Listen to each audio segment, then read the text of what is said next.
Journée de la défense nationale, la 12e édition s'achève par des portes ouvertes en présence des plus hautes autorités de la République. Nous recevons ce soir aussi une invitée, le coordonnateur adjoint du programme d'économie d'énergie, Ingrid Fanny Mibema. Elle vient nous entretenir sur le fichier des Gabonais économiquement faibles bénéficiant de la gratuité de l'électricité. Mesdames, Messieurs, bonsoir et vous êtes bien sûr les bienvenus à notre principale édition d'information de la soirée sur votre chaîne.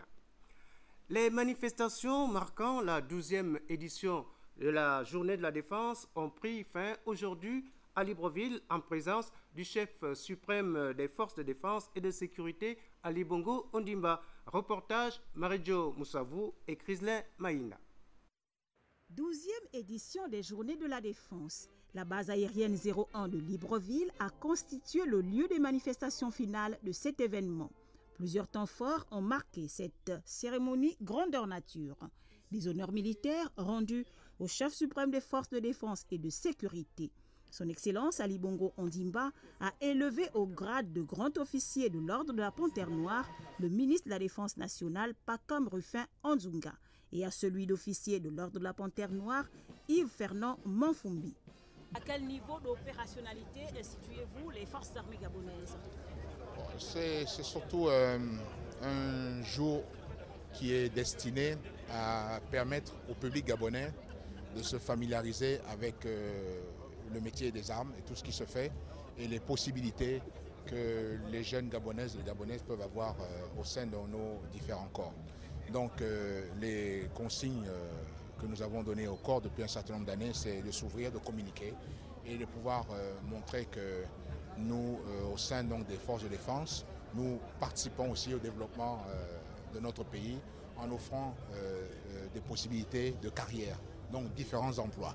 Et pour cela, on fait quelques petites palettes de démonstration de tout ce qui peut être fait. Évidemment, derrière tout cela, cela représente beaucoup de travail pour acquérir une expérience qui n'est donc pas facile. Et c'est bien cela qu'il faut savoir que n'entre pas dans les armées aujourd'hui qui veut et que cela demande beaucoup de patience et beaucoup de travail. D'autres décorations ont été attribuées par le ministre de la Défense à plusieurs hauts responsables militaires. Le corps diplomatique et les présidents des institutions n'étaient pas en marge de l'événement. La 12e édition des Journées de la Défense, axée sur les métiers des forces de défense au service de la nation, a vu plusieurs démonstrations dynamiques exécutées par différentes unités des forces de défense. L'exercice de tir à la corde a conduit l'équipe de la Gendarmerie nationale à la victoire face à celle du génie militaire. Le président de la République a ensuite visité le stand pilote du prêt-à-né militaire avant de prendre congé de ses hôtes. D'autres stands dressés à cet effet ont été visités par le ministre de la Défense, Pacome Rufin Anzunga, et plusieurs autres invités à ces retrouvailles des hommes d'armes. Rendez-vous a été pris pour l'année prochaine. En tout cas, la présence à ces manifestations du président de la République traduit sa volonté de développer le concept armée-nation, l'analyse de Bienvenu Minko et de Barthel Boisse.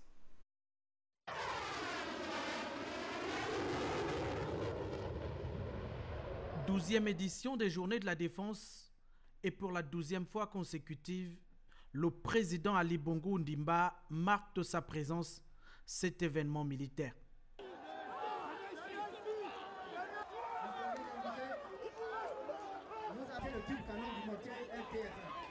Indéniablement, la dynamique de modernisation impulsée à l'origine par le chef suprême des forces de défense et de sécurité est en marche.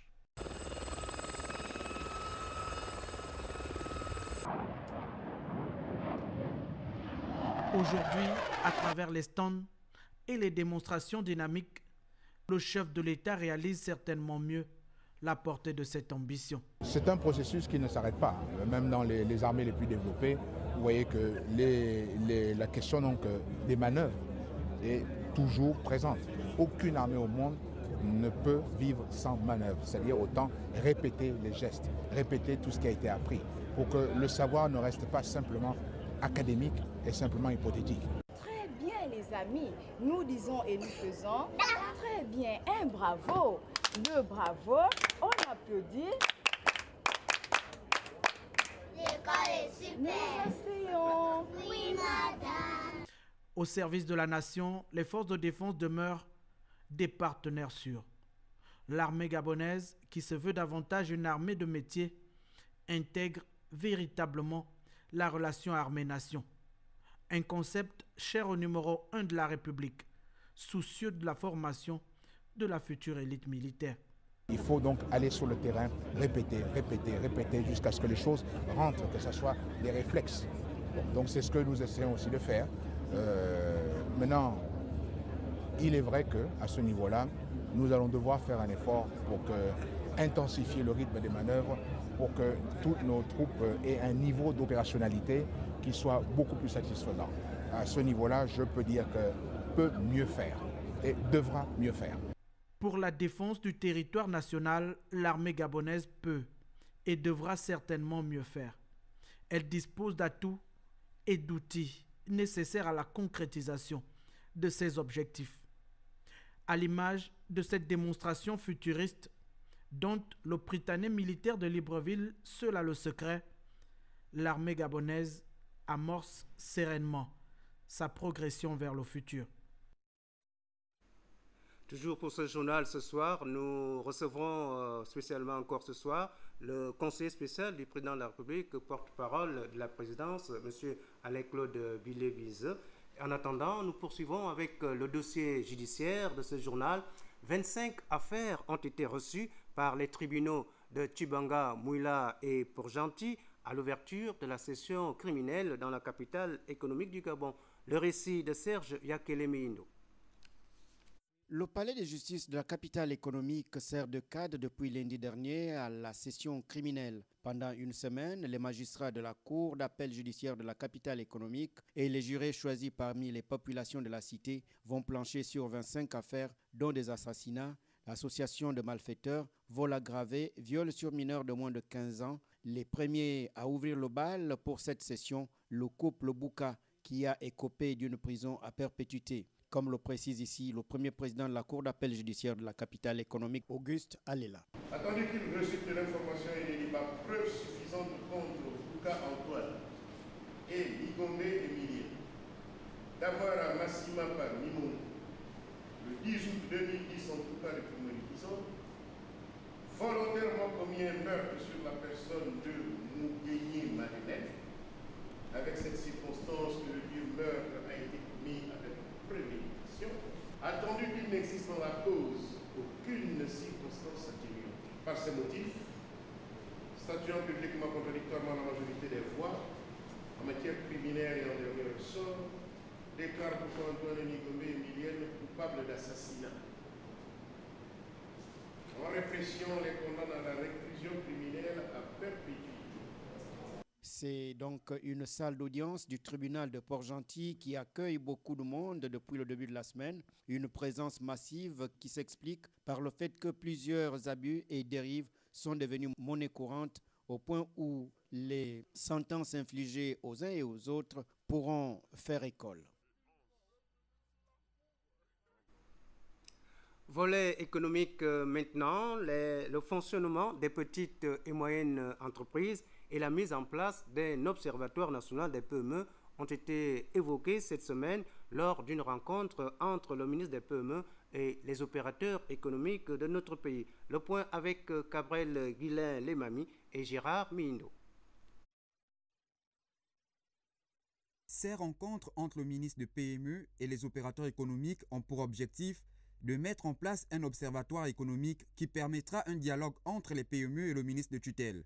Pour la rencontre du 13 mars, le ministre des Petites et Moyennes Entreprises était accompagné du ministre de l'Économie. Il était question pour lui de s'entretenir en premier lieu avec les opérateurs économiques spécialisés en BTP sur les objectifs de la création de l'Observatoire économique des PME et les problèmes qui minent le fonctionnement de ces PME.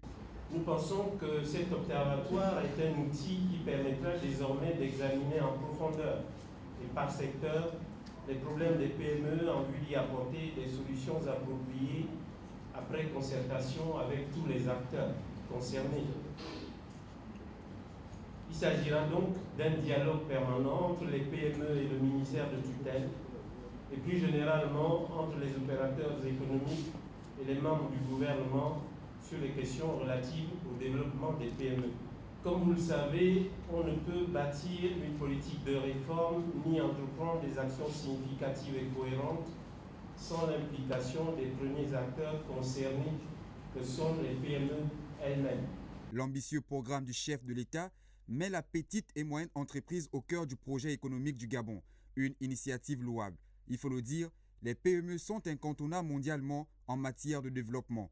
La journée du 15 mars a vu le directeur de cabinet du ministre des PME empêché présider la dernière rencontre. Cette fois-ci, d'autres secteurs économiques étaient à l'honneur pour le même objectif. Nous croyons que nous allons vers la résolution d'un certain nombre de problèmes que les PME gabonaises subissent depuis, on peut dire, 40 ans. Cet observatoire va permettre de créer un cadre syndical. L'économie gabonaise est à la croisée des chemins. Avec la baisse de pétrole, il faudrait encourager les PME qui sont un maillon dans la politique de développement du président de la République. Cet observatoire des PME sera un lieu d'échange pour mener les débats et les actions avec les syndicats sectoriels des PME, en vue de parvenir à la constitution des 3 grandes confédérations des PME sur l'ensemble du territoire national. Alors c'était là les imams et les prédicateurs de retour de stage en Turquie qui ont été reçus par le président du Conseil supérieur des affaires islamiques du Gabon. On revient sur la littérature avec un pionnier dans la construction du Gabon contemporain. C'est l'intitulé du nouvel ouvrage commis par le professeur Marc-Louis Ropivia et édité par le CNRS. La présentation de cette œuvre s'est faite au Palais Léomba, siège de l'Assemblée nationale. Reportage Stevio Yanmezu et Chrisley Maïna.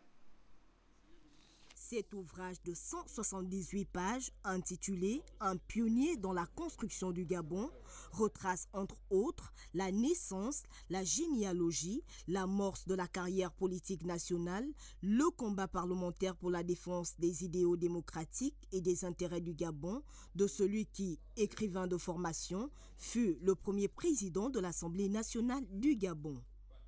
Il y a près de 53 ans, en effet, l'honorable Paul-Marie Indjendje Ngonju était élu président de l'Assemblée nationale pour la première fois.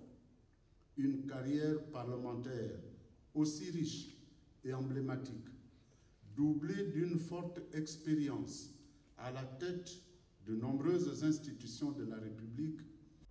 À travers ses écrits, nous apprenons également que Paul-Marie Indjendje Ngonju, né le 4 juin 1912 au village Smat, à quelques encablures de Lambaréné, a fédéré les Gabonais pour fonder le premier grand parti d'envergure nationale, le BDG, Bloc démocratique gabonais, dont les successeurs ont poursuivi l'œuvre impérissable jusqu'au Parti démocratique gabonais.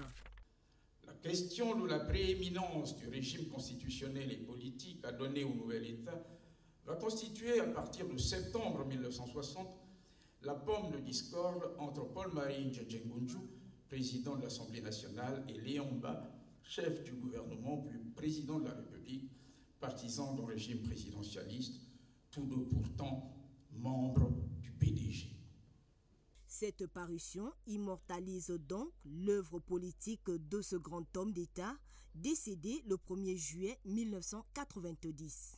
Toute chose qui n'a pas laissé insensible la famille du défunt. Je voudrais lui rendre hommage, un hommage particulier pour la rigueur et la persévérance qu'il n'a cessé de manifester pour faire aboutir cette œuvre dont l'ambition académique et la démarche scientifique forcent l'admiration. Paul-Marie Indjendje Ngonju fut, aux côtés de Jean-Hilaire Obam et Léon Mba, une des 3 icônes de la construction politique du Gabon et de sa marche vers l'indépendance. Voilà, c'est également la fin de notre journal. Merci d'avoir été des nôtres. Prochain rendez-vous demain avec Patrick Zorbekale, 9h30 et 13h. Je vous retrouve demain à 20h. Au revoir, excellente soirée à tous.